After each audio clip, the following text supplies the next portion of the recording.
જમાઈ સાસુ લઈને ફરાર થઈ ગયો એવું આવ્યું છે. આ તો કઈક અલગ જ ચાલ્યું છે નહીં? ખરેખર એવું આવ્યું છે. અમે વાંચ્યું હતું પેપરમાં.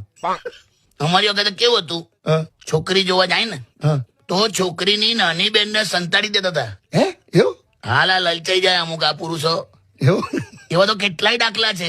જે છોકરી જોવા આવ્યો હોય એને કેન્સલ કરીને એની નાની બેન ને પ્રપોઝલ મૂકી દે. શું વાત કરો છો? હા, પુરુષના મગજમાં ખબર નહીં હું થઈ જાય આમ કે ઘરમાં બિરયાની છે તો મને કેમ વઘારેલો ભાત આપો છે એમ. એટલે નાની બેન ને હંતાડી દેતા હતા. હા પણ અત્યારે જે ચાલ્યું છે, હા પુરુષોએ હદ કરી નાખી છે. બેન તો ઠીક, સાસુને હો હંતાડી દેવી પડશે લા.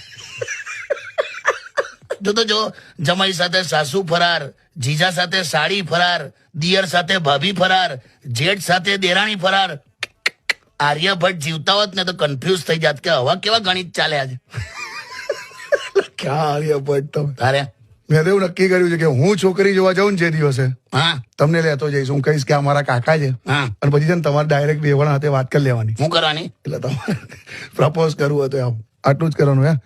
લે કચક લે લે. હવે ઈશારા કર મારી અમે ગધડા. ના ના એટલે કરી નાખું એક જ સેકન્ડમાં, હાથ પકડીને પ્રપોઝ કરું. પણ પછી મને કે મારી જમાનત કોણ કરાવશે? ખોટી ખોટી સલાહ આપે.